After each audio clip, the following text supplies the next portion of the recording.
Bismillahirrahmanirrahim. Assalamualaikum warahmatullahi wabarakatuh. Alhamdulillahirabbil alamin, hamdan katsiran kama amar.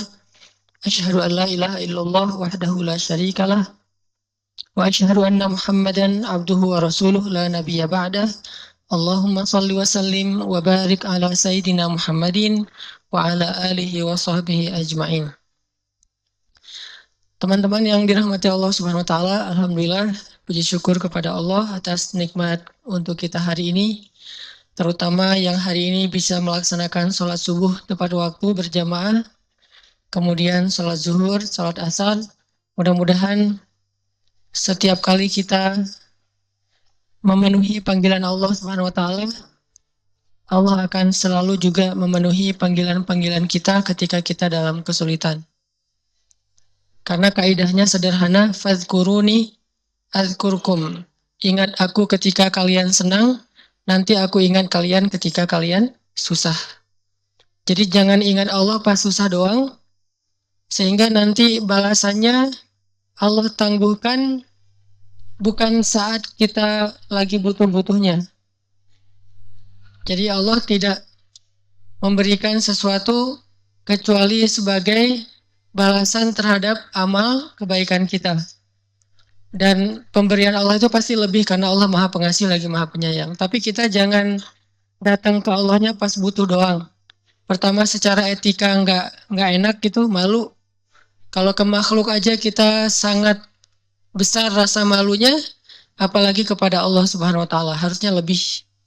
Sehingga kita walaupun normal nggak ada masalah, kehidupan semuanya berjalan lancar, tetap kita menjaga ibadah kita semaksimal yang kita mampu. Fattaqullaha mastata'tum. Ittaqullah, bertakwalah kepada Allah semampu kalian. Teman-teman, hari ini kita akan bahas tentang akhlak.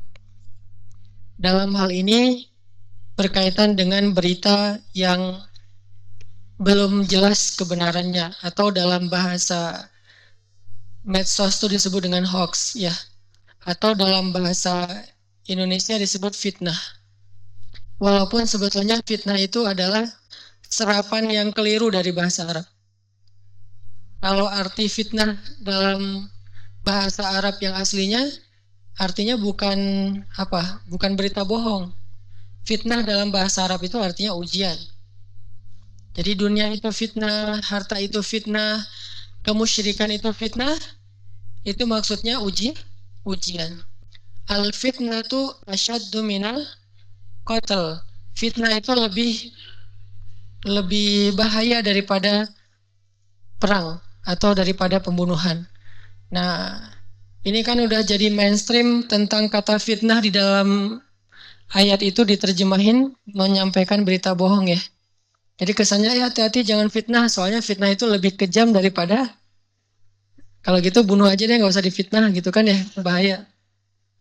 Jadi itu terjemahan yang keliru dan agak cukup lama bertahan dalam persepsi orang Indonesia karena kita menyerap bahasa Arab keliru.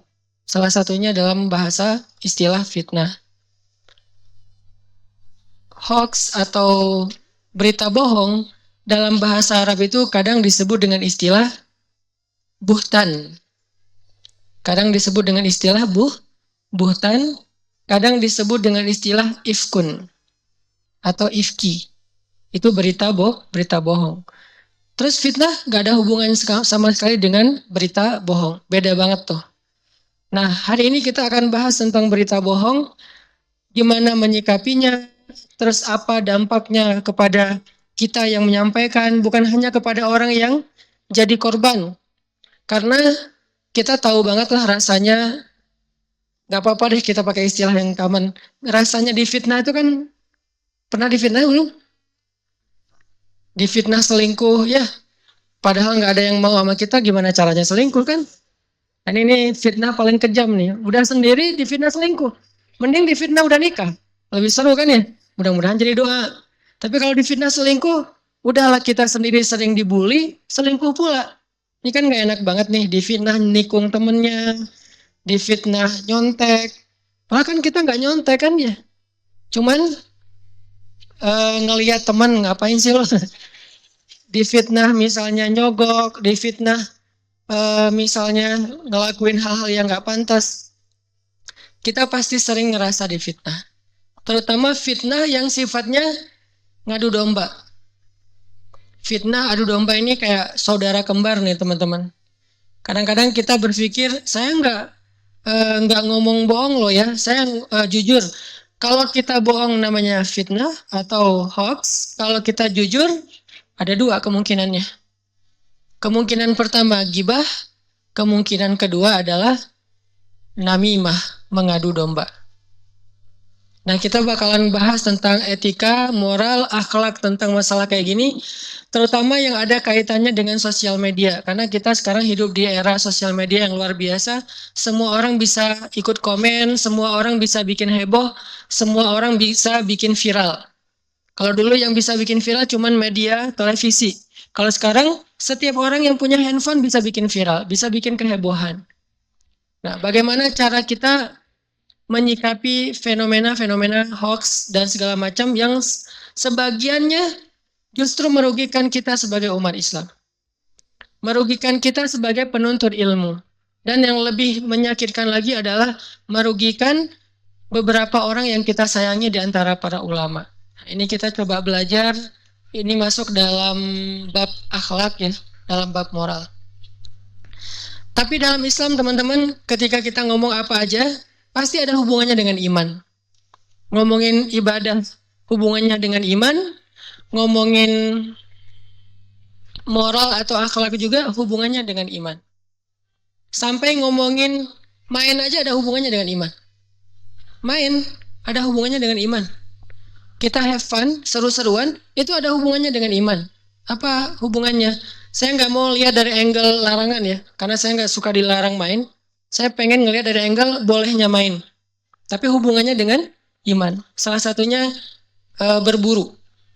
Kalau dalam bahasa hadis itu memanah. Tapi kalau dalam konteks sekarang, sebagian ulama menerjemahkannya berburu. Apa hubungan antara hobi berburu, nembak, dengan iman? Salah satunya adalah iman kepada surga, kepada akhirat. Bahwa Nabi SAW bersabda, satu anak panah itu akan membuat 3 orang laki-laki masuk surga. Satu peluru, 3 orang masuk surga. Satu peluru. Yang pertama yang bikin pelurunya atau yang bikin anak panahnya. Yang kedua yang nembak. Yang ketiga yang bawain anak panah. Kalau di sniper tuh asistennya yang ngukurin angin, jarak segala macam. Apa sih istilahnya tuh? 3 orang masuk surga dengan satu peluru, satu anak panah. Dan itu hubungannya dengan akhirat, hubungannya dengan iman bil ghaib.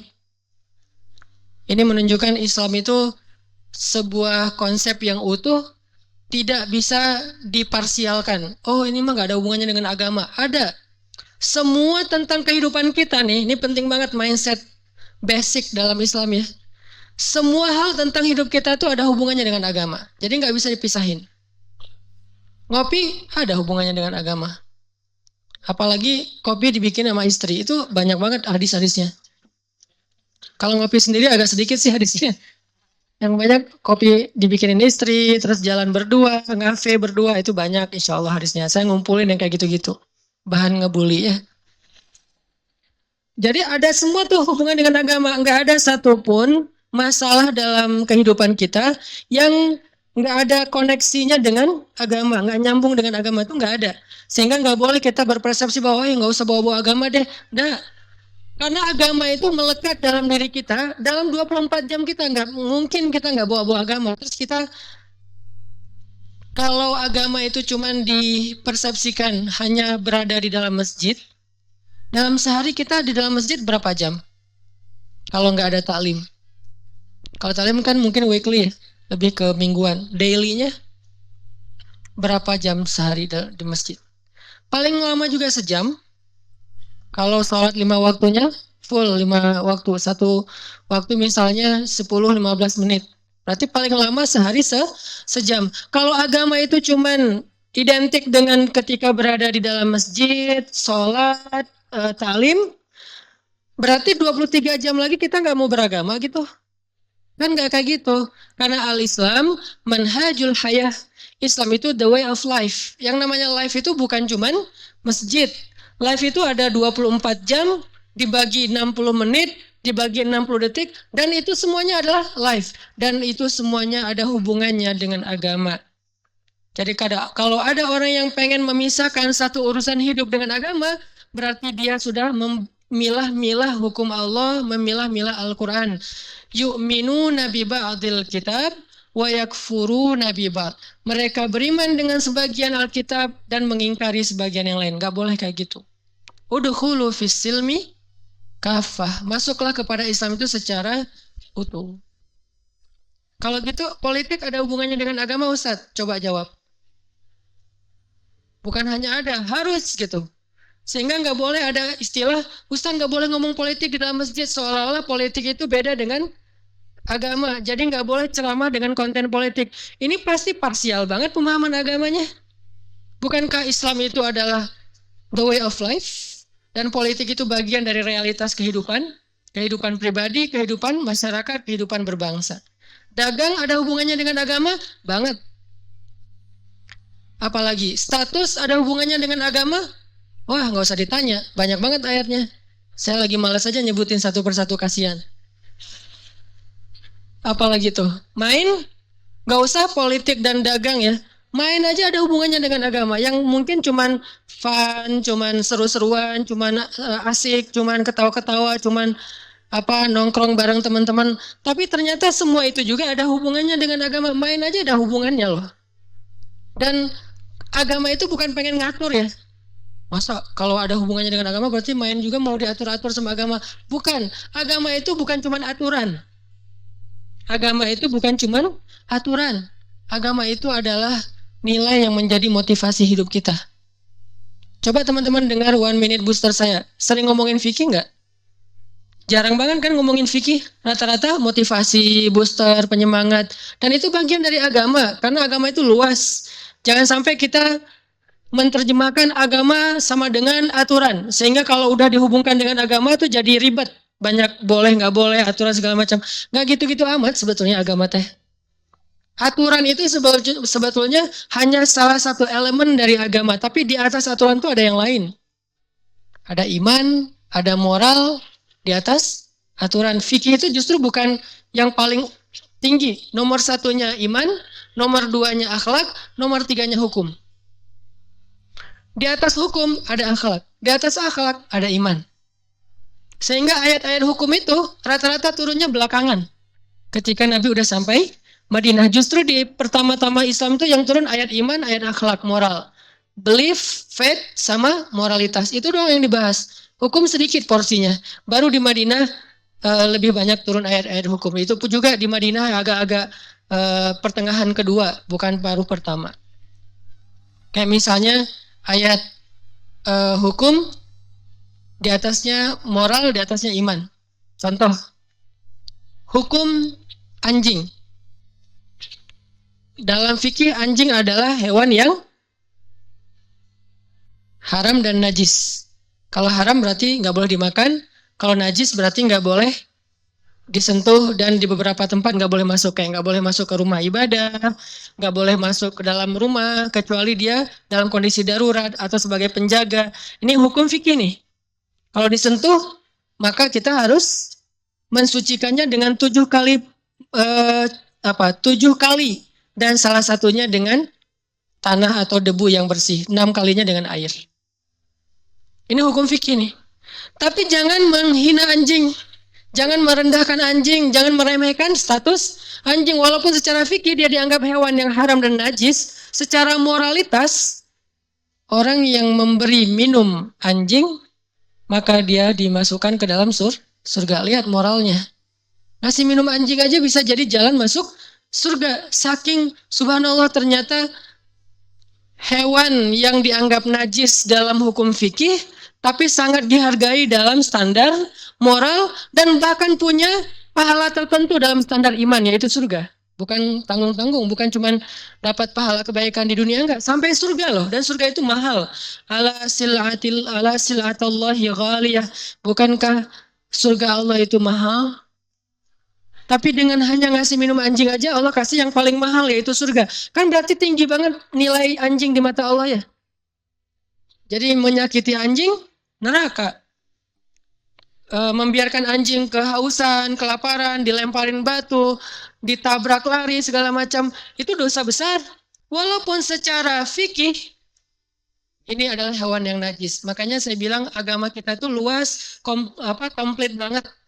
Ada standar hukum, ada standar moral, ada standar iman. Bukan berarti yang standar hukumnya haram, artinya standar moralnya harus diperangi. Belum tentu. Banyak yang haram secara hukum, malah harus disayangi secara moral. Salah satunya anjing. Walaupun nggak semuanya ya. Atau secara hukum dia hewan yang tidak boleh dimakan, tapi secara moral dia hewan yang bahkan menjadi kesayangan. Seperti kucing. Kesayangan Nabi, kesayangan sebagian sahabat yang ahli hadis. Dan secara iman, seorang perempuan yang membiarkan kucingnya kehausan dan mati, maka kata Nabi, aku melihat perempuan itu di dalam dasarnya neraka, kornya neraka. Berarti ada standar fikih, hukum, ada standar moral, ada standar iman. Sehingga kalau kita menganggap agama itu cuma fikih, itu baru sebagian kecil dari agama. Agama bukan cuma fikih, Islam bukan cuma hukum, tapi dia adalah nilai yang menjadi motivasi hidup kita. Agak panjang sih ini kemana-mana ya. Balik lagi kepada masalah hoax. Kita bahas tentang masalah moral, tapi ada hubungannya dengan iman. Karena semuanya nanti akan dipertanggungjawabkan di hadapan Allah. فَمَنْ يَعْمَلْ مِثْقَالَ ذَرَّةٍ خَيْرًا يَرَهُ وَمَنْ يَعْمَلْ مِثْقَالَ ذَرَّةٍ شَرًّا يَرَهُ إِنَّ السَّمْعَ wal basara wal fuad kullu ulaika kana mas'ula. Pendengaran, penglihatan, dan lisan, hati, perasaan, semuanya nanti akan dipertanggungjawabkan. Jadi menyakiti perasaan orang lain berdosa, membahagiakan hati orang lain berpahala. Artinya semuanya ada hubungannya dengan akhirat. Sehingga ketika kita ngomongin tentang moral, kita nggak cuma ngomongin tentang masalah dunia, tapi kita juga ngomongin masalah akhirat, teman-teman. Ini yang dibangun ketika Nabi berdakwah di Mekah. Bahwa kita nih hidup 2 kali, bukan sekali. Jadi apa yang kita lakukan, mau itu ibadah, mau itu akhlak, mau itu dagang, mau itu main, mau itu ketawa, mau itu diem, mau itu tidur, mau itu sadar, semuanya ada hubungannya dengan kehidupan yang berikutnya, yaitu akhirat. Tidak ada satupun yang kita kerjain di dunia sekarang, bahkan ngedip aja, itu nggak ada yang nggak ada hubungannya dengan akhirat. Ngedip. Misalnya kita nggak sengaja nih ngelihat aurat, ngelihat seorang cewek lewat, dia pakai pakaiannya mungkin belum tertutup dengan baik, akhirnya kita nggak berkedip, itu di akhirat ada masalah tuh. Pertanyaan malaikatnya sederhana, kenapa lu nggak berkedip? Susah mau berkedip gitu. Kan ditanya tuh di akhirat. Masalah nggak berkedip doang tuh. Kalau kita berkedip terus palingkan wajah, memalingkan wajah doang, atau menundukkan pandangan ke bawah doang, itu di akhirat itu jadi kebaikan loh. Sesederhana masalah kayak gitu. Makanya Allah nyebutnya فَمَنْ يَعْمَلْ مِثْقَالَ ذَرَّةٍ. Sekecil zarrah, baik yang khair atau yang syar, ya roh pasti akan ada hasilnya nanti di kehidupan akhirat, kehidupan kedua. Ini kita bakalan bahas tentang etika menyikapi berita bohong, hoax, atau buhtan, atau ifkun, baik kita sebagai orang yang mendapatkan berita, atau orang yang memberitakan, atau orang yang diberitakan. Karena ada 3 orang nih yang terlibat dalam satu berita bohong. Yang menyampaikan berita, yang menyebarkan berita, yang menjadi korban berita. 3-tiganya ada pesan di dalam Al-Quran. Bagaimana kalau kita terlanjur menyebarkan berita? Bagaimana kalau kita yang dengar berita, perlu nggak kita repost? Kita viralkan. Bagaimana kalau kita yang jadi bahan pemberitaan atau korban fitnah? Apa yang harus kita lakukan? Inilah pembahasan kita hari ini tentang hoax, tentang fitnah, tentang ifkun, tentang buhtan. Sebelumnya mari kita baca dulu satu paragraf ayat Al-Quran. Atau maaf mungkin karena waktu kita terbatas. Saya yang baca, teman-teman menyimak ya. Coba buka surat An-Nur, surat 24 ayat 11. Surat An-Nur, surat 24 ayat 11.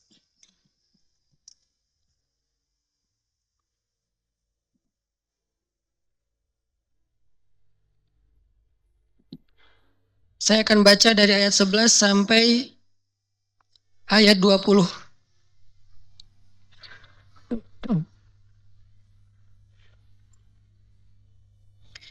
أعوذ بالله من الشيطان الرجيم. بسم الله الرحمن الرحيم. إن الذين جاءوا بالإفك عصبة منكم لا تحسبوه شرا لكم بل هو خير لكم لكل امرئ منهم ما اكتسب من الإثم والذي تولى كبره منهم له عذاب عظيم. لولا إذ سمعتموه ظن المؤمنون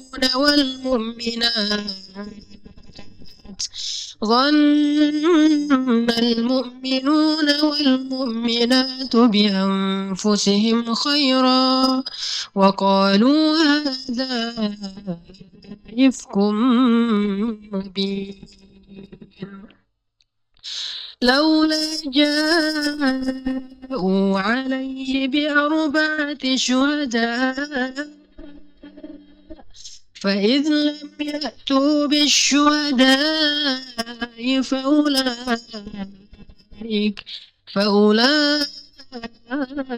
عند الله هم الكاذبون. ولولا فضل الله عليكم ورحمته في الدنيا والآخرة لمسكم فيما أفضتم فيه عذاب عظيم إذ تلقونه بألسنتكم وتقولون بأفواهكم ما ليس لكم به علم وتحسبونه هينا وهو عند الله عظيم. ولولا إن سمعتموه قلتم ما يكون لنا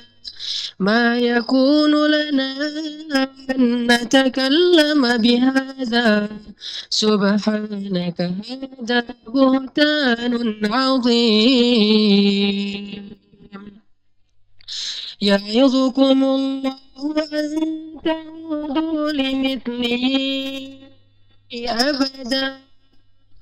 أن تعودوا لمثله أبدا إن كنتم مؤمنين ويبين الله لكم الآيات والله عليم حكيم.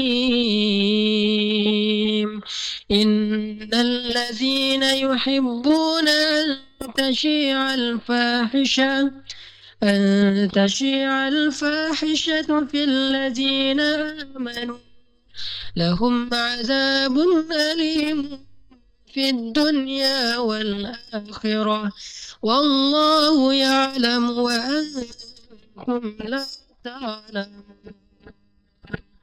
ولولا فضل الله عليكم ورحمته وأن الله رؤوف رحيم.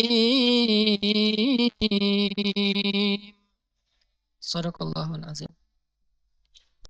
Teman-teman yang dirahmati Allah Subhanahu wa taala, pasti kita tahu adegan ini bercerita tentang tuduhan bahwa Aisyah dan Sofwan selingkuh. Ini berita bohongnya. Jadi saya nggak akan kisahkan panjang lagi karena udah sering, mungkin sebagiannya udah pernah dengar bahwa Nabi pernah meninggalkan, bukan meninggalkan mungkin ya, nggak sengaja meninggalkan Aisyah di sebuah perjalanan. Karena nggak ketahuan Aisyah keluar dari tandunya, Nabi melanjutkan perjalanan, ketinggalanlah Aisyah di rest area. Ketinggalan nih. Dan rest areanya tuh jauh.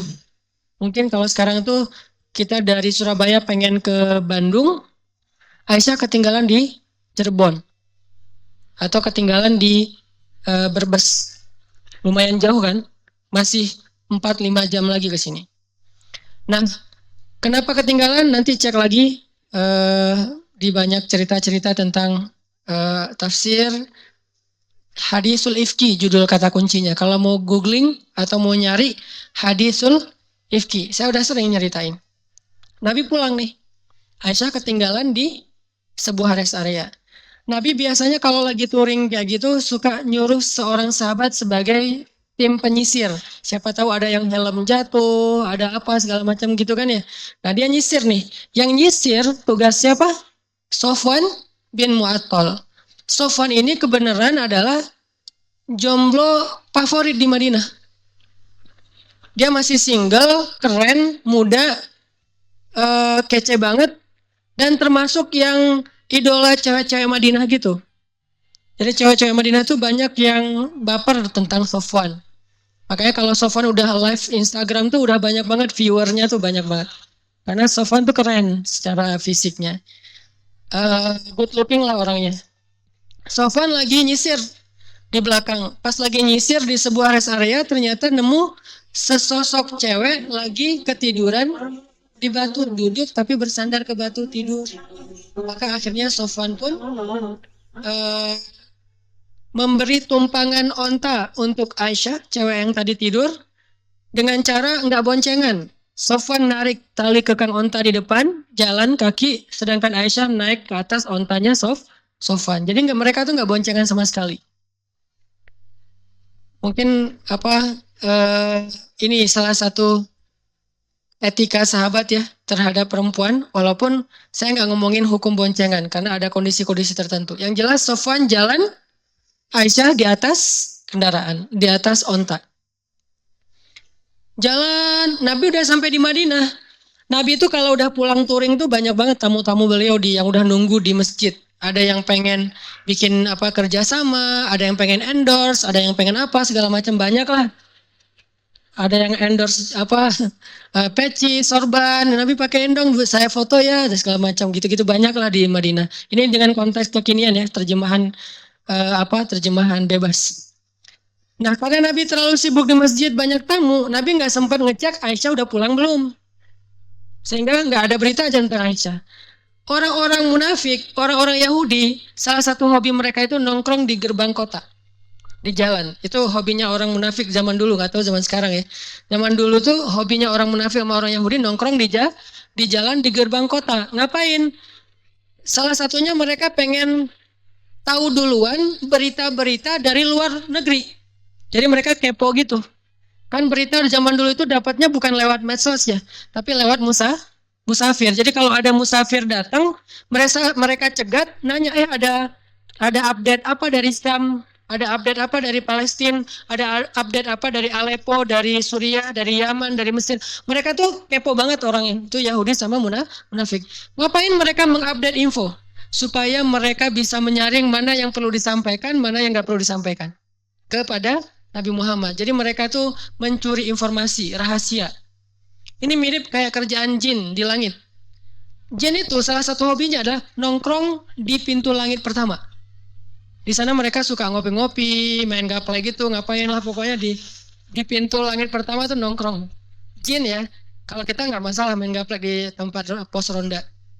Lagian kan nggak kepo siapa-siapa ya, kecuali di sebelah rumahnya dia tempat rondanya, mungkin agak kepo dikit.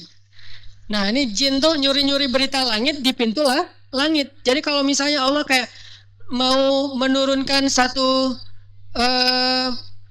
kejadian atau mau menurunkan satu peristiwa gitu. Jin nyari-nyari berita langit supaya ngapain? Berita itulah yang nanti akan dijual sama jin kepada para dukun. Karena berita itu kan mahal ya.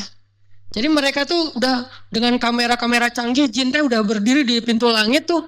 Begitu ada gosip dari langit, jin tuh udah langsung dapat turun nyari para dukun-dukun. Lo mau dapat berita nggak? Bayar dulu. Jadi jin tuh jualannya pakai apa? Pakai darah. Jadi alat tukarnya itu darah, apalagi alat tukarnya itu mantra-mantra, dan alat tukar paling mahal iman. Jadi mereka membeli iman manusia dengan menjual untuknya, memberi untuknya adalah berita. Salah satunya kayak ramalan, horoskop, kayak gitu-gitu. Dan emang sebagiannya benar. Sebagian doang ya. Kenapa? Karena emang dia nyuri-nyuri dari langit. Tuh kan benar. Berarti dukun ini, peramal ini tuh keren nih, bisa tahu apa yang akan terjadi di masa depan. Dari mana dia tahu? Dari jin yang mencuri-curi berita dari langit dijual. Dan alat tukarnya apa? Iman. Maka siapa yang percaya dengan itu, berarti dia sudah menjual imannya. Kalau dia udah menjual imannya, ditolaklah amal solehnya. Kan orang kalau nggak beriman, gimana pun dia sholat kan nggak diterima kan? Ada yang bilang 40 hari, ada yang bilang 40 tahun, yang jelas ditolak aja amal-amalnya. Ini kerjaan jin. Nah, orang munafik sama orang Yahudi di Madinah sama kerjaannya sama jin. Nongkrongin gerbang kota, pengen update info dari luar negeri. Disaring sama mereka. Sampai ada timnya. Lo kalau info masalah cinta-cintaan, lo ini masalah politik, ini masalah siapa, masalah sosial, masalah dagang, gitu-gitu aja. Jadi mereka tahu banget tren dunia itu lagi ngapain. Ini orang Yahudi sama orang munafik di zaman Nabi. Lagi nongkrong-nongkrong, lagi pada kayak ketawa-ketawa gitu sama teman-temannya. Tiba-tiba dari jauh terlihatlah sosok dua orang yang berjalan mendekati kota Madinah. Mulai mereka kepo, siapa, stalking gitu, siapa nih. Ternyata setelah lama diperhatikan, makin dekat, kelihatanlah wajahnya. Ternyata yang lagi jalan berdua itu, yang paling depan adalah Sofwan, mukmin, soleh, salah satu anak muda hijrah di kota Madinah. Yang kedua di atas kendaraan ada Aisyah, istri Rasulullah SAW. Ini berita nih, mahal nih. Begitu dekat, masuk gerbang kota, Sofwan ngelihat orang Yahudi dan orang munafik di gerbang kota, Sofwan udah tutup mata aja. Duh, pas mereka lagi, bahaya banget nih. Mereka juga pura-pura kayak nggak tahu gitu, sosok sibuk gitu. Ini apaan sih, ini apaan sih, postingan yang terbaru apa gitu, sosok sibuk gitu kan. Kayak nggak ngelihat gitu. Namanya juga orang munafik. Sama temennya, ini ada game baru loh, ini keren banget, ada segala macam misal. Terus Nabi Sofwan sama Aisyah lewat, mereka pada sosok kepo, sosok sibuk auto gitu. Pas udah lewat, langsung mereka heboh. Yang barusan gue salah ngeliat gak sih? Enggak, benar itu Aisyah. Beneran itu Aisyah. Heboh lah di antara mereka. Munafik dan orang Yahudi mulai memikirkan sebuah berita yang bakalan jadi viral banget. Ini bakalan jadi trending topik dan bagus juga untuk pengalihan isu nih. Mereka udah mikirin itu. Direkayasalah beritanya dan sulit untuk dituntut. Bahasanya tuh sederhana. Aisyah dan Sofwan pulang berdua. Ada apa? Tanda tanya. Gitu kan? Tapi kan orang baca berita kan gak suka ngeliat tanda tanyanya. Langsung nyimpulin, wah ada sesuatu nih kan gitu kan ya. Yang salah siapa? Bukan yang bikin beritanya. Yang salah yang merespon berita. Karena beritanya gak salah. Aisyah Sofwan pulang berdua, benar gak sih? Benar, pulang berdua. Cuman kalimat yang pertanyaan ini nih bahaya. Ada apa? Tanda tanya. Mau dituntut nggak bisa kan? Saya nggak nyuduh Aisyah dan Sofwan, cuma nanya ada apa. Terus kayak gitu kan tanda tanya. Tapi udah kayak menjudge. Ini bahasa media banget dari dulu sampai sekarang. Itu udah mainstream media lah. Nah kita harusnya belajar dari sejarah yang udah 1400 tahun kayak gini. Jangan lagi kemakan oleh media-media kayak gitu. Dan Al-Quran udah ngajarin kita, saking bahayanya hoax ini, Al-Quran sampai ngajarin kita satu halaman yang tadi saya baca loh. Biasanya ayat yang lain itu cuma satu ayat, satu baris, dua baris. Kalau ini, saking bahayanya berita bohong, sampai satu halaman penuh ngebahasnya. Kan berarti penting banget. kayak ayat tentang hutang tuh di akhir surat Al-Baqarah. Satu halaman penuh cuman ngebahas tentang transaksi hutang piutang. Saking bahayanya. Kenapa bahaya? Ini berpotensi memutuskan silaturahim, potensi jadi konflik, potensi jadi malah retak dan perpecahan di antara tubuh kaum muslimin. Jadi Allah serius ngebahas bab hoax ini. Nah beritanya sama orang Yahudi sama orang munafik, tahu nggak? Kemarin gue ngelihat Aisyah sama Sofwan pulang berdua. Ada apa ya? Ngomong kepada temennya orang mukmin. Karena orang munafik sama orang mukmin itu nggak bisa dibedain ya. Yang bisa membedakan itu cuma Allah dan Rasulullah. Orang mukmin sendiri nggak ada yang tahu kalau ini munafik, kalau ini mukmin nggak ada yang tahu. Di antara orang mukmin yang tahu siapa aja list orang munafik cuma satu orang. Cuma satu orang sahabat yang tahu siapa orang munafik di zaman Nabi, namanya Huzaifah. Cuman dia doang yang tahu. Dan itu pun rahasia dari Rasulullah. Kata Rasul, jangan bilang-bilang siapa-siapa ya. Siap ya Rasulullah. Itu munafik, itu munafik, itu munafik. Nih saya kasih tahu nih akun-akun orang munafik. Add apa. Jadi udah di list sama Nabi tuh. List orang-orang munafik dimasukin lah ke dalam grup. Grup WA gitu. Namanya grup munafikun. Nah, jadi siapa yang masuk dalam grup itu udah dikasih tahu sama Nabi kepada siapa? Huzaifah. Tapi rahasia adminnya Huzaifah. Orang lain nggak boleh tahu. Umar nggak tahu, Abu Bakar nggak tahu, yang senior-senior aja nggak tahu siapa munafikun.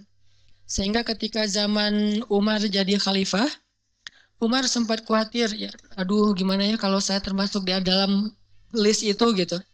Akhirnya Umar datang kepada Huzaifah. Huzaifah, boleh nanya sesuatu nggak? Apaan ya Amirul Mukminin? Boleh banget. Kata Umar, Huzaifah itu kan penjaga rahasia Nabi. Boleh nggak satu aja saya penasaran. Kan Nabi pernah ngasih tahu list orang-orang munafik kan kepada Huzaifah. Iya, kata Huzaifah. Ada nggak nama saya di dalamnya? Coba solehnya Umar. Ada nggak nama saya di dalamnya? Orang sekelas Umar yang udah sering Nabi bilang kamu itu mirip Musa, kamu itu mirip Nuh. Kan berarti mirip para Nabi kan? Dua Nabi lagi tuh, Musa dan Nuh. Gak tanggung-tanggung. Kalau satu Nabi masih mending. Dua Nabi sekaligus. Musa itu ulul azmi. Nuh juga ulul azmi. Ya ulul azmi juga kan. Nuh dan Musa. Nabi ulul azmi. Rasul ulul azmi. Kalau Abu Bakar tuh Isa dan Ibrahim. Dua-duanya juga ulul azmi. Jadi dua sahabat ini dipermisalkan oleh Nabi. Kayak dimirip-miripin sama Nabi itu kepada dua Nabi yang lain. Jadi sekelas Umar yang kata Nabi itu seandainya ada Nabi setelah saya, kamulah orangnya wahai Umar, tapi tidak ada Nabi setelah saya. Sekelas Umar yang jin aja takut kalau Umar udah ngelewat jalan Gatot Subroto tuh jin udah steril, nggak ada lagi yang lewat sini. Udah aman aja jalan situ. Nah kalau Umar udah lewat puncak itu puncak steril, udah nggak ada lagi yang kayak gitu-gituan. Ini artinya orang sekelas Umar masih khawatir jangan-jangan saya termasuk munafik. Terus gimana kita coba teman-teman? Masa kita mau kegeeran, saya mah mukmin banget, akhirnya kita ngejudge orang lain. Kamu neraka, kamu nggak benar, kamu apa segala macam. Sedangkan Umar aja masih khawatir tentang dirinya. Apalagi kita coba yang nggak ada apa-apanya dibandingkan Umar. Jadi Umar tuh nggak sibuk menjudge orang lain, sibuk ngejudge diri sendiri ke orang lain. Dia kayak nasihat, oke. Kasih tahu oke, tapi nggak menjudge sama sekali. Kalau ke dirinya dia menjudge. Jangan-jangan saya munafik nih. Nanya kepada Huzaifah, saya termasuk orang munafik nggak? Huzaifah tersenyum karena yang nanyanya orang yang sangat istimewa dan penting banget untuk dijawab. Akhirnya Huzaifah menjawab, enggak wahai Umar, tidak ada namamu di antara list orang munafik. Umar langsung takbir, Allahu Akbar, alhamdulillah gitu. Coba, masya Allah.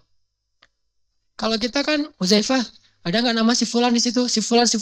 Nama kita nggak nanya. Kegeeran banget kan ya? Kata Huzaifah kalau hidup di zaman kita, terus lu nggak nanya nama lu sendiri?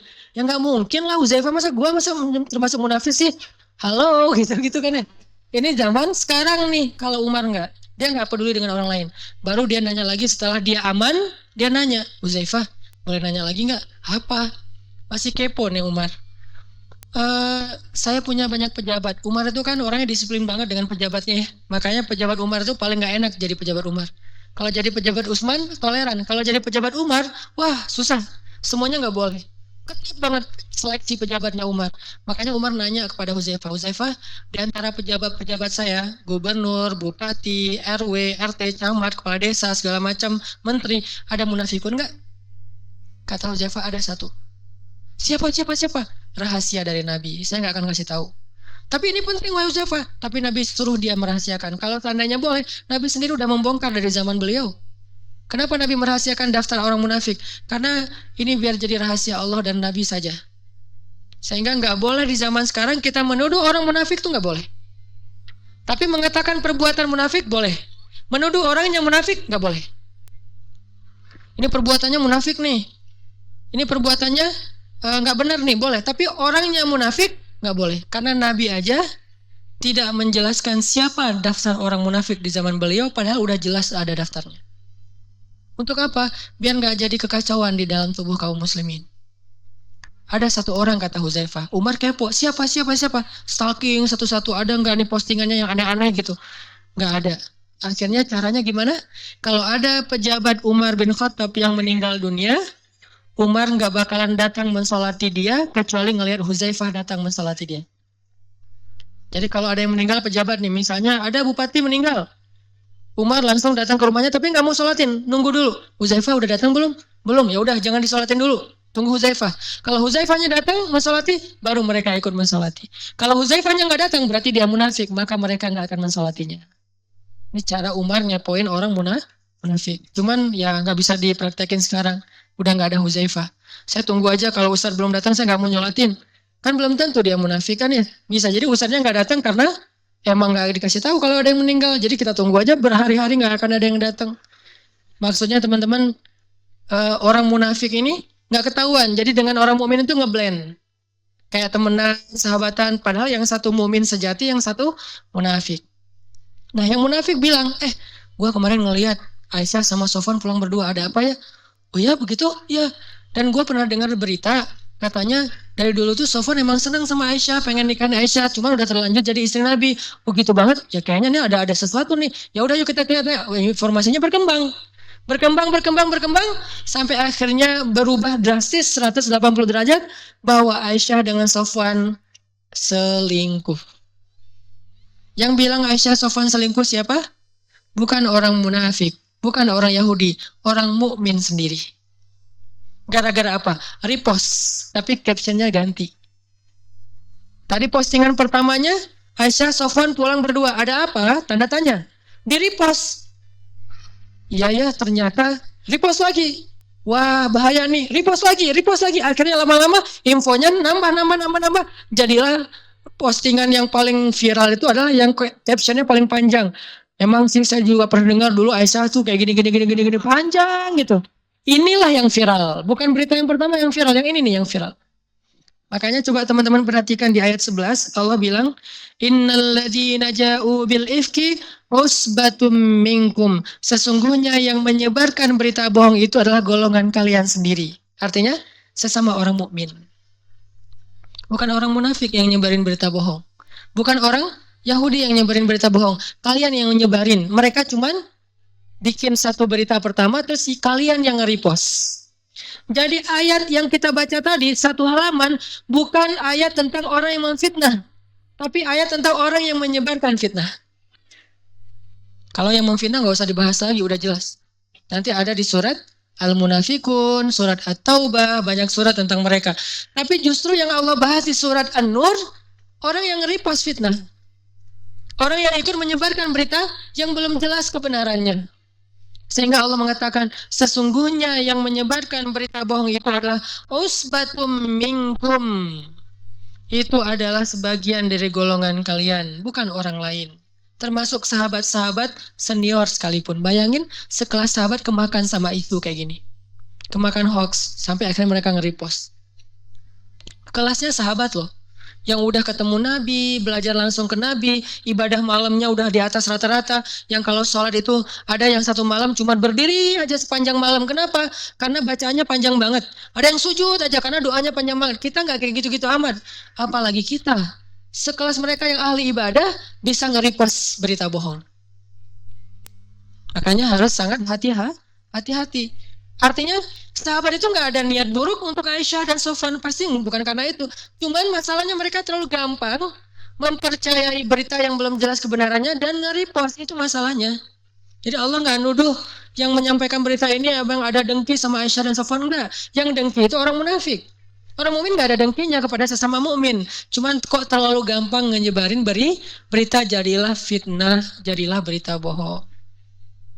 Sama kayak mungkin ada yang bikin sebuah postingan tentang guru kita, ustadz kita, ulama kita, terus kita pas tahu itu langsung kayak nge-repost gitu, nge-repost, nggak ada niat apa-apa, atau bukan postingan, kontennya nih. Ada sebuah ceramah yang kalau dipotong jadi nggak jelas maksudnya. Karena ceramahnya 1,5 jam, dipotong jadi cuma 3 menit di YouTube nih, di sebuah channel gitu. Nah, potongan ini hasil editan kan, diambil dari menit keberapa, jadilah satu tayangan gitu. Nah, setelah ditayang 3 menit, maka kontennya berubah. Jadi ada judgement di dalamnya. Kayak dulu saya pernah ada yang posting, isi ceramah saya bahwa doa itu nggak usah keras-keras.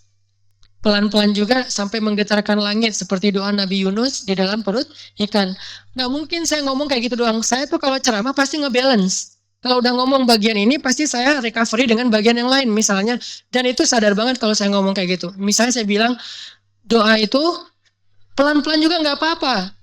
Tapi di akhir saya pasti bilang, walaupun doa keras-keras juga tidak masalah. Karena kalau kita doanya bareng-bareng, dikeraskan supaya yang lain dengar. Pasti ada yang kayak gitu di bagian akhir, tapi itu dibuang.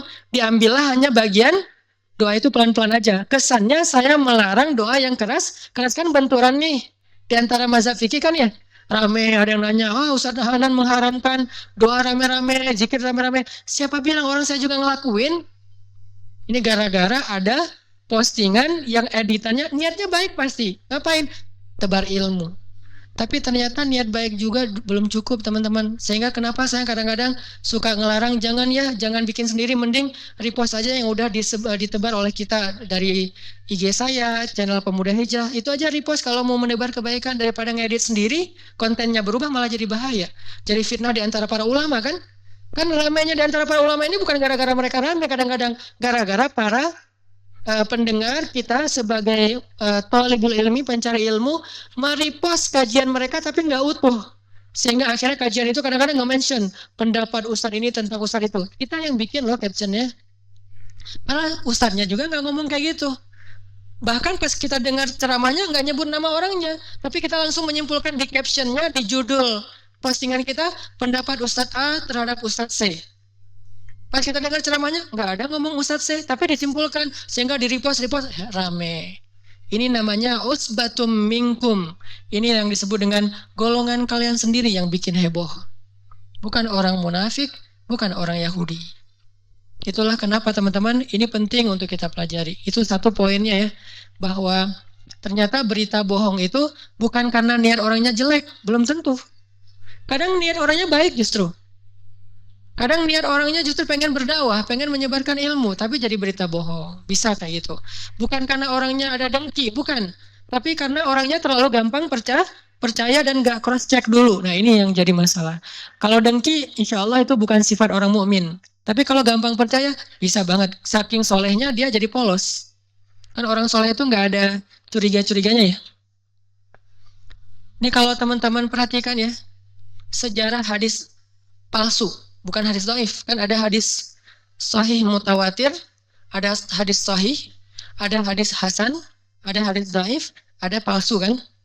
Beberapa jenjang hadis. Yang paling parah kan hadis palsu. Bisa dibilang bukan hadis ini, emang palsu. Ternyata hadis palsu ini paling banyak justru disebarkan oleh ulama-ulama yang soleh. Kok bisa gitu Ustaz? Kenapa orang soleh malah menyampaikan hadis palsu? Kenapa? Karena orang soleh itu terlalu husnuzon. Sehingga ketika ada yang datang kepada dia ngomong gini, saya mendengar Rasulullah bersabda, gini. Padahal dia nggak dengar. Padahal dia nggak tahu kalau itu hadis. Dia nyampaikan kepada ulama yang soleh. Ulama yang soleh berpikir, nggak mungkinlah dia bohong atas nama Nabi. Kan gede banget dosanya kan ya. Siapa yang sengaja berdusta atas nama Nabi, dapat kursi khusus di dalam neraka. Bukan masuk neraka, dapat kursi. Udah di tag tempatnya di neraka, udah ditulis namanya tuh. Ini book ya, udah reserve gitu. Jadi orang mau masuk ke neraka, aduh udah reserve semua nih, udah nggak jadi dia ke surga aja. Gara-gara banyak yang mengatasnamakan Nabi. Nah dia tuh mengatasnamakan Nabi sehingga ulama nggak percaya, nggak mungkin lah dia bohong atas nama Nabi, apalagi dia orangnya baik dan segala macam, nggak mungkin lah dia bohong, jadi percaya. Disebarkanlah oleh ulama ini kepada murid-muridnya. Murid-muridnya dengar dari ulama, Ustadz yang nggak mungkin bohong dong. Akhirnya tersebarlah hadis palsu. Bukan gara-gara orang yang menyebarkannya benci sama Nabi. Bukan gara-gara orang yang menyebarkannya dengki sama Islam. Bukan. Karena orang yang menyebarkannya terlalu husnuzon. Dan ini yang terjadi di dalam sejarah Aisyah dituduh selingkuh. Kenapa sampai sekelas sahabat ring satunya Nabi ikut menyebarkan fitnah? Karena mereka dengarnya dari teman dekat yang nggak mungkin bohong. Teman dekat dari teman dekatnya lagi. Terus aja gitu. Sehingga jangan bilang siapa-siapa ya, jangan bilang siapa-siapa, saling kayak gitu dan semuanya merasa kayaknya dia nggak mungkin bohong, nggak mungkin bohong, nggak mungkin bohong. Tersebarlah berita itu sampai saking berita ini heboh, Nabi aja hampir percaya loh. Nabi aja hampir percaya. Kenapa Nabi hampir percaya? Nabi dengarnya dari ring satu. Yang ring satu ini nggak mungkin bohong kepada Nabi. Saking Nabi hampir percaya, Nabi datang klarifikasi kepada Aisyah. Aisyah, benar nggak tuh berita? Kata Aisyah, kalau saya bilang benar, Allah Maha tahu itu dusta. Kalau saya bilang dusta, Nabi nggak percaya sama saya, lebih percaya sama omongan orang. Maka saya nggak akan komen, kata Aisyah. Saya hanya akan menghadap kepada Allah. Ya Allah, tolonglah saya. Ini poin kedua ya. Sebagai korban berita, kalau kita diberitain kayak gitu, daripada kita heboh, ikut-ikutan heboh, klarifikasi boleh, tabayun boleh, tapi terlalu larut dalam tabayun sampai melibatkan followers, melibatkan media sosial, melibatkan media televisi, ini justru jadi masalah besar teman-teman.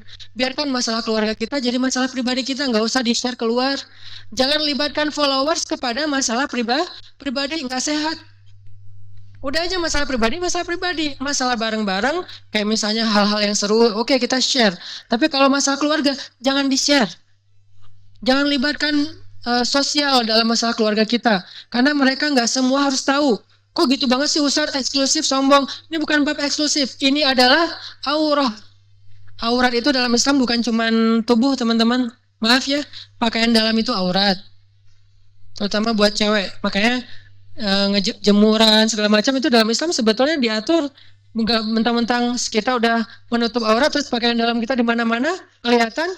Kenapa kalau traveling kan, karena saya sering traveling itu tahu lah SOP traveling itu ada kayak beauty case kalau buat cewek, terus ada case khusus buat pakaian dalam kan, biar apa, kalau ada pemeriksaan di airport segala macam dibuka atas kita nggak, atau kita kayaknya ada ketinggalan harus masukin barang buka, masa keluar semua kan nggak enak tuh ngelihatnya. Apalagi yang lihat laki-laki kan pingsan, kasihan kan ya. Mending ditutupin pakai resleting. Jadi kayak tertata rapi gitu. Kalau saya travel tuh dibikin rapi banget. Pas orang buka, wis udah rapi, tutup lagi. Kan enak nyari-nyari barangnya tuh. Ada orang pas dibuka, isinya aurat semua. Justru yang aurat ditaruh paling atas kan bahaya nih. Masih mending kalau ditaruh di bawah, kemudian kadang-kadang kebuka, nggak sengaja lagi nyari-nyari barang kelihatan. Ini udah aurat ditaruh di atas, pas kebuka langsung berjatuhan. Ini nggak bagus. Ternyata aurat itu bukan cuma badan, pakaian dalam itu aurat, termasuk aib keluarga itu aurat. Aib keluarga itu aurat. Jadi nggak boleh aib keluarga kita itu dilihat orang lain. Ini bukan masalah kita orangnya terbuka, humble dengan followers, bukan. Jadi nggak boleh melibatkan followers dalam urusan keluarga. Karena mereka akan menjudge, menyimpulkan secara subjektif dan nggak tahu masalah yang sebenarnya. Jadilah heboh. Dan ketika dicium oleh beberapa media, diberitakan lebih heboh lagi dengan persepsi mereka, jadilah berita dan mereka menghasilkan plus menambah fitnah di antara kaum muslimin. Dan kita nggak usah di-repost. Kayak kemarin misalnya ada berita heboh tentang siapa gitu kan ya, di antara selebgram. Heboh di media, kita nggak usah repost. Ustaz, saya cuma nge-share ke teman saya doang. Kalau di Instagram kan bisa nge-share gitu kan nih. Share ke teman saya. Nih, sekarang mereka ternyata udah mulai masuk ke pengadilan, di-share. Nggak usah, diamin aja. Ustaz, saya cuma pengen ngasih contoh supaya kita jangan kayak dia ke calon saya. Nggak usah, diamin aja. Kalau perlu kita nggak usah komen, ngebelain dia. Kan kadang banyak haters kan. Ada yang pro ini, ada yang pro itu. Kita nggak usah ikut komen. Kenapa? Makin kita komen, berita itu makin viral. Makin kita komen, berita itu makin seru. Justru ketika kita diamin, berarti kita sedang berusaha untuk membiarkan berita itu hilang dengan cepat. Itu sikap saya terhadap gosip-gosip yang ada di sosmed. Saya kalau ada gosip tentang teman saya, murid saya, saudara saya, guru saya di sosmed, dan banyak sekarang kan ada yang saya kenal beberapa teman-teman yang selebgram dan dia dai kayak gitu-gitu, ada berita tentang dia, keluarganya, saya nggak mau komen sama sekali. Bayangin kalau saya komen di dalam postingan dia, ada yang haters terus saya klarifikasi, kamu jangan gitu sama dia itu kayak gini-gini. Kalau saya komen makin heboh, jadilah berita itu nggak pernah selesai, terus berminggu-minggu. Karena saya diamin, teman-teman diamin, kita diamin, berita itu jadi nggak laku, maka hilang sendiri. Itu cara kita menyelesaikan berita bohong, bukan justru di komen. Biarkan yang bersangkutan aja komen sebagai tabayun sederhana, sisanya diamin, jangan di repost. Termasuk kayak misalnya ada film-film yang kayaknya secara moral nggak bagus, jangan diplesetin. Ketika kita plesetin, malah kita mempopulerkan adegan-adegannya. Misalnya ada film dengan kata-kata yang kayak gimana gitu kan ya, kita plesetin versi syariat. Buat apa coba? Nggak usah, biarin aja. Nanti makin lama orang jadi nggak heboh, udah aja hilang. Muncul lagi tren baru. Indonesia itu kan trennya cepat banget berubah-ubah ya. Batu akik, telolet, segala macam kan dulu tuh cepat banget tuh. Tren di Indonesia tuh keren banget lah pokoknya. Indonesia tuh menurut saya mirip Mesir loh. Malaysia itu mirip Arab Saudi. Tenang, anteng-anteng aja. Kalau Indonesia, Mesir banget lah. Tren itu dalam sehari bisa sampai berubah 3 kali. Saking hebohnya. Dan bahasanya gaul banget. Bahasa Arab yang paling gaul itu bahasa Mesir. Sampai jauh dari bahasa aslinya. Kita bilang bahasa Arab apa? Mada. Bahasa Mesirnya gak nyambung kan? Jauh banget tuh. Saking gaulnya orang Mesir. Sampai orang Mesir kalau ngomong, walaupun kita udah belajar di Gontor, gak ngerti mereka ngomong apa. Ustaz kan udah belajar di Gontor, bahasa Arabnya udah lancar. Tapi ini bukan bahasa Arab, bahasa slang. Saking gaulnya. Indonesia tuh gitu banget tuh. Bahasa gaulnya udah gak nyambung lagi dengan bahasa baku yang di kamus. Sampai kemarin saya posting GR, banyak yang nanya, GR itu apa? Gak ngerti GR itu apa, karena orang Malaysia kan gak ngerti GR ya. Saya juga bingung, GR apa ya bahasa Malaysia ya. Akhirnya ternyata ada yang ngasih tahu itu apa? Perasaan ternyata. Perasaan bahasa Indonesia meras. Beda lagi itu. Ya artinya tren itu banyak banget di Indonesia. Kalau kita ikut nge-repost, ikut nge-komen, akhirnya minimal nge-like aja, berarti kita membiarkan tren itu bertahan lama. Kalau dia negatif, berarti kita membiarkan kemungkaran bertahan lama. Jangan di komen. Apalagi di repost, nge-like aja jangan. Kalau view kadang-kadang kepo gitu, view aja udah cukup view doang. Tapi jangan di like. Tapi usah ada haters, nggak usah di komen, biarin aja. Lama-lama dia hilang sendiri. Ini teman-teman. Jadi usbatum minkum, kalimat di ayat 11 tuh, berita bohong itu ternyata yang nyebarin adalah kalian sendiri. Kedua,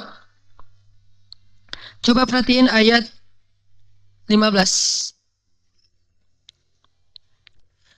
Talaqawnahu bi'alsinatikum wa taquluna bi'afwahikum ma laysa lakum bihi ilm.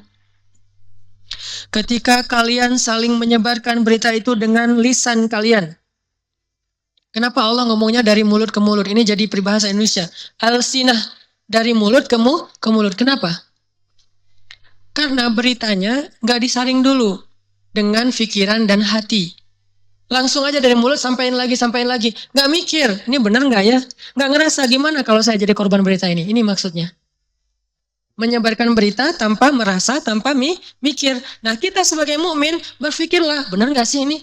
Terus ngerasainlah kalau kita jadi bahan berita itu nyaman nggak sih? Kalau kita nggak nyaman, jangan sebarkan berita orang lain. Karena perlakukan orang lain seperti kita ingin diperlakukan.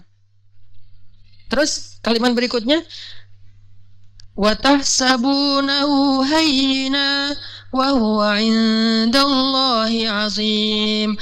Kalian nganggap berita ini hayyin, sepele. Wa huwa indallahi azim. Padahal berita ini di sisi Allah azim, dosa yang sangat besar. Kan sepele banget kan, cuma repost doang. Kan sepele banget kan, cuma ngomong doang. Kan sepele banget kan, cuma menyampaikan doang. Tapi di sisi Allah azim, dosa besar loh. Kalau itu hoax, itu jadi dosa besar. Apa dosa besarnya? Dosa besarnya pertama, kita memfitnah orang lain. Yang kedua, kita menyebarkan kekacauan di dalam tubuh kaum muslimin. Memfitnah aja udah cukup besar dosanya. Apa dosa fitnah? Dosa dia ditransfer ke kita, pahala kita ditransfer ke dia. Mau gitu? Udahlah pahala kita sedikit, ditransfer ke orang pula. Dosa dia banyak, dikasih ke kita. Masuklah kita ke dalam neraka gara-gara dosa orang lain. Masuklah dia ke dalam surga gara-gara soleh dan amal ibadah kita. Fitnah ringan mengucapkannya, tapi besar efeknya di sisi Allah Subhanahu wa taala. Wa tahsabunahu hayyinan wa huwa 'indallahi 'azim, bukan kabir, bukan penting, bukan muhim, tapi azim. Azim ini artinya gede banget loh. Sampai Allah aja marah banget ketika ada orang yang menyebarkan berita bohong. Jadi poin ketiga, jangan ngeremehin hoax, jangan ngeremehin berita bohong. Jangan ngeremehin walaupun cuma sekedar repost. Jangan ngeremehin walaupun sekedar broadcast. Kayak kemarin ada berita bohong tentang grup WA atas nama saya. Heboh kan? Grup WA atas nama grup Hananataki. Kapan saya bikin grup WA? Akhirnya di dalamnya tuh niat yang adminnya bagus, pengen nyebarin dakwah, tapi atuh jangan pakai nama saya. Nanti kalau ada apa-apa saya yang jadi harus tanggung jawab, kayak ada konten yang nggak sesuai. Belum lagi nauzubillah kalau sampai dimanfaatkan untuk kepentingan orang-orang tertentu, kan udah banyak korbannya tuh. Di Cirebon kemarin korban 7 juta, di daerah Sulawesi 12 juta. Kenapa? Ngundang ustadz minta ditransfer, acara udah siap, ustadznya nggak datang. Terus nge-DM saya, Ustaz kok belum datang? Datang kemana? Acara kita nih jamaah udah pada ngamuk-ngamuk. Kenapa ngamuk? Kan saya nggak dikasih tahu ada acara. Karena saya nggak tahu. Yang diundang bukan Ustaz. Yang diundang hoax tadi itu. Admin sebuah akun yang nggak benar, yang memanfaatkan nama-nama beberapa Ustaz untuk kepentingan dia. Kan undangan Ustaz banyak banget sekarang, berseliweran. Dia pakai kesempatan nih, oportunis gitu.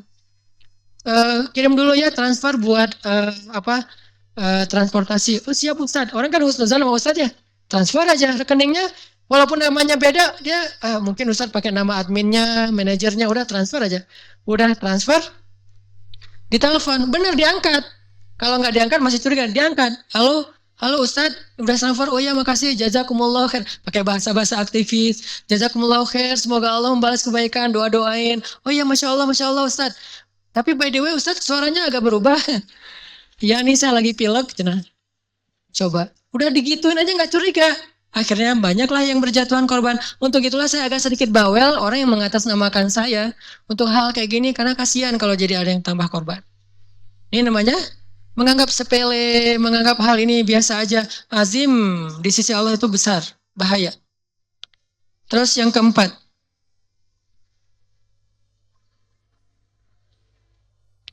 ayat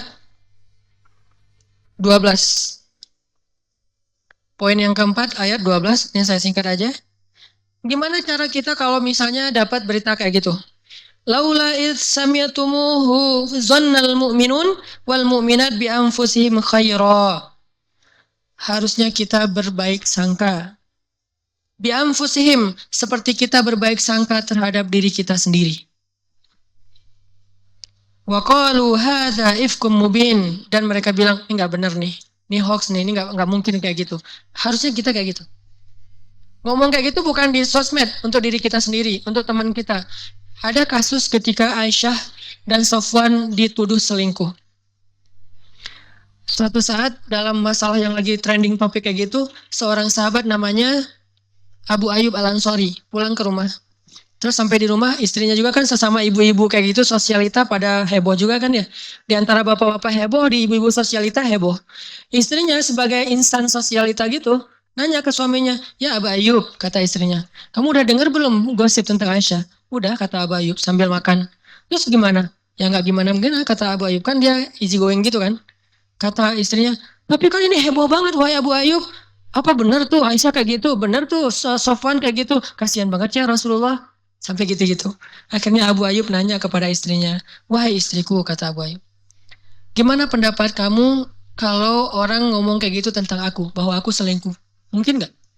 Kata istrinya, ya aku nggak akan percaya sih, soalnya kamu suami yang setia, soleh, nggak mungkin melakukan itu.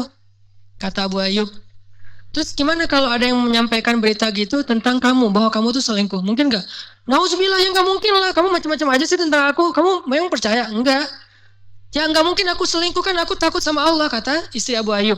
Apa kata Abu Ayyub? Wahai istriku, Sofwan itu lebih soleh dari aku. Kalau aku aja kamu nggak bilang nggak mungkin, apalagi Sofwan. Aisyah itu lebih soleha dari kamu. Kalau kamu aja nggak mungkin, apalagi Aisyah. Ini cara paling hebat, paling bijak menyikapi berita. Kalau kita ngerasa kita aja nggak mungkin, apalagi orang itu. Makanya Allah mengatakan dengan bahasa bi'amfusihim, berbaik sangka kepada diri sendiri. Maksudnya kayak gimana kita berbaik sangka ke diri sendiri, harusnya kayak gitu juga kita ke orang lain. Kayak misalnya ada yang nuduh bahwa kita itu nyuri uang, ada yang nuduh teman kita nyuri uang, terus kita bilang, ya nggak mungkin, kalau belum terbukti jangan percaya, sampai terbukti. Dan yang membuktikan itu adalah orang yang punya kepentingan dalam hal itu. Kita, enggak lah, karena saya juga nggak akan ngelakuin itu, berarti dia lebih soleh dari saya juga nggak bakalan kayak gitu. Ada orang misalnya kita lihat lewat berdua atau boncengan sama siapa gitu, terus curiga, wah kemarin dia ternyata boncengan sama cewek. Siapa tahu cewek itu adalah kakaknya, adiknya, istrinya, anaknya gitu kan ya. Atau siapa, nggak mungkin mantannya lah.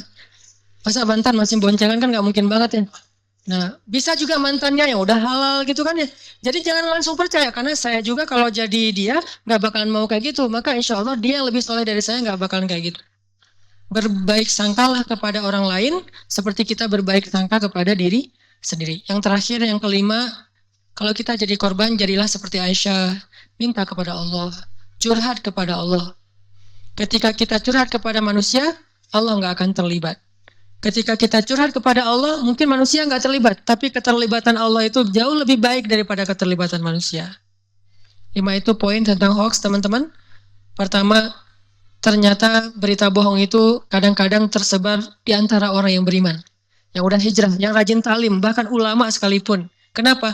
Terlalu polos, terlalu gampang nge-repost. Kedua, apa tadi teh? Ya gitulah pokoknya 5. Udah dicatat kan? Kalau nggak ntar tinggal ditayangin lagi di YouTube. Mudah-mudahan ini bermanfaat. Maaf, udah maghrib. Mudah-mudahan kita bisa mengambil ini sebagai sebuah landasan kita dalam bersikap, bukan sekedar wawasan. Barakallahu li walakum. Wassalamualaikum warahmatullahi wabarakatuh. Sejak Rasulullah wafat, berkali-kali Bilal minta izin kepada Abu Bakar untuk ikut jihad dan nggak pulang lagi ke Madinah, pengen tinggal di tempat yang lain. Udah nggak kuat lagi berada di Masjid Nabawi. Karena orang yang dia cintai telah wafat. Tapi nggak diizinkan oleh Abu Bakar sampai akhirnya setelah sekian lama membujuk Abu Bakar bisa diizinkan, pergilah Bilal dan akhirnya Bilal tinggal di Syam.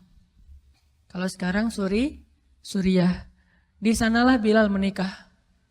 Jadi selama ini dia asik dengan cintanya kepada Rasulullah sehingga nggak sempat mikirin pernikahan. Baru berangkat ke Syam, sampai di Syam Bilal menikah di sana. Menikah di sana, hidup di sana sampai setelah beberapa tahun berada di Syam, akhirnya bergantilah pemerintahan dari masa Abu Bakar ke masa Umar bin Khattab. Setelah beberapa tahun di Syam, pada suatu malam Bilal menangis.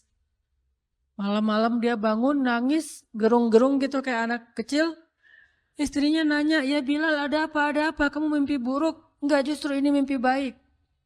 Mimpi apa? Aku mimpi ketemu dengan Rasulullah SAW.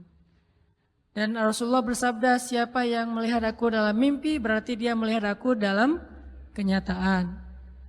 Aku bertemu dengan Rasulullah di dalam mimpi dan Rasulullah berkata, ya Bilal, kami rindu kepadamu, sudah lama engkau tidak mengunjungi kami ya Bilal. Setelah bangun dari mimpi itu, Bilal semakin rindu kepada Rasul, merasa bersalah udah lama gak menjenguk Rasulullah. Akhirnya Bilal pun memutuskan untuk, kalau bahasa kita mah umroh. Memutuskan untuk ziarah ke makam Rasul. Berangkat Bilal dari Syam, umroh ziarah ke makam Rasul. Melihat Bilal masuk lagi ke kota Madinah, penduduk Madinah itu berasa seperti hidup lagi di zaman Rasul. Senang gitu, dan Umar sangat senang dengan kedatangan Bilal.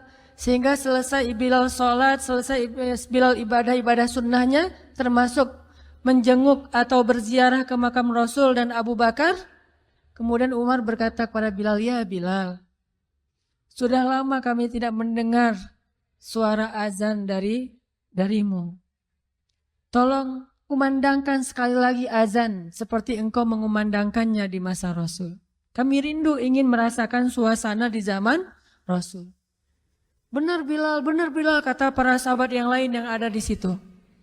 Umar, kemudian Abdurrahman, beberapa orang sahabat, ya Bilal azan, kami ingin mendengar suaramu seperti dulu kami mendengarnya di masa Rasul. Kata Bilal, saya tidak akan kuat.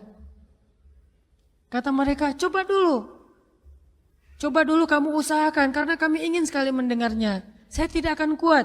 Cobalah wahai Bilal demi kami supaya kami bisa semangat lagi dalam beramal soleh mengikuti perjuangan Rasulullah. Akhirnya karena udah dipaksa terus, Bilal pun mengumandangkan azan. Allahu Akbar, Allahu Akbar. Kota Madinah kaget mendengar suara Bilal. Orang-orang yang ada di rumah semuanya mengatakan, apakah Rasulullah sudah bangkit kembali? Apakah Rasulullah sudah bangkit kembali? Mereka semuanya kaget dan bahagia. Seolah-olah Rasulullah sudah bangkit dari kematiannya. Seperti Isa seolah-olah diturunkan kembali setelah dia diangkat ke langit. Satu kota Madinah tuh kaget bahagia gitu. Kayak seorang ibu yang kehilangan anaknya tiba-tiba mendengar suara anaknya dari jarak dekat dan ingin dipeluk segera anaknya itu. Saking rindunya mereka kepada Rasulullah. Allahu Akbar, Allahu Akbar. Pasar yang tadinya ramai tiba-tiba sepi mendengar suara Bilal yang masih sayup-sayup. Asyhadu an la ilaha illallah. Semuanya berlari keluar dari tempat-tempat kerja mereka, dari pasarnya, dari rumahnya. Semuanya berlari ke masjid. Ingin memastikan apakah Rasulullah sudah dibangkitkan kembali. Bahagia semuanya. Apakah Rasulullah sudah dibangkitkan? Apakah Rasulullah sudah hidup lagi? Semuanya bertanya dengan pertanyaan yang sama. Asyhadu an la ilaha illallah. Semuanya semangat datang ke masjid, ngumpul, rame banget. Kemudian ketika Bilal mengatakan, Asyhadu anna Muhammadar Rasulullah. Asyhadu anna. Gak sanggup lagi Bilal, berhenti di situ. Kemudian Bilal menangis dengan suara nangis yang luar biasa kerasnya. Lalu satu masjid menangis, lalu satu kota Madinah menangis. Sehingga para ulama mengatakan, tidak pernah kota Madinah menangis sedahsyat mereka menangis hari itu kecuali ketika Rasulullah wafat. Cuma 2 kali menangisnya kota Madinah paling dahsyat. 1 hari ketika Rasulullah wafat. 2 hari ketika Bilal kembali mengumandangkan azan dan mengucapkan asyhadu anna Muhammadar Rasulullah. Semuanya menangis. Semuanya merasa kehilangan Rasulullah. Semuanya merasa bahwa mereka ingin kembali di zaman ketika Rasulullah masih hidup. Lalu mereka bertanya setelah semuanya selesai menangis, ya Bilal, kenapa kamu tadi menangis? Kata Bilal, dulu biasanya kalau saya selesai mengumandangkan azan, saya akan datang ke hujrahnya Rasul. Hujrah Rasulullah itu kamarnya Rasul, rumah kecilnya Rasul. Selesai azan saya akan datang ke rumahnya Rasulullah dan memanggil, ya Rasulullah as-salah, as-salah. Rasulullah nggak keluar sampai mendengar suara Bilal memanggil beliau secara khusus. Udah selesai azan, Bilal manggil Rasul, ya Rasulullah as-salah, as-salah. Baru Rasulullah keluar dengan wajah berseri-seri. Sekarang bagaimana saya akan memanggil Rasulullah sedangkan Rasulullah sudah bersama kekasihnya yaitu Allah Subhanahu wa taala. Menangis lagi satu masjid, satu kota Madinah. Pokoknya hari itu adalah hari berkabung sekota Madinah. Hari menangisnya kota Madinah, saking rindunya mereka kepada Rasulullah. Bagaimana dengan kita ketika mendengar suara azan dan muazin mengucapkan nama Rasulullah Sallallahu Alaihi Wasallam?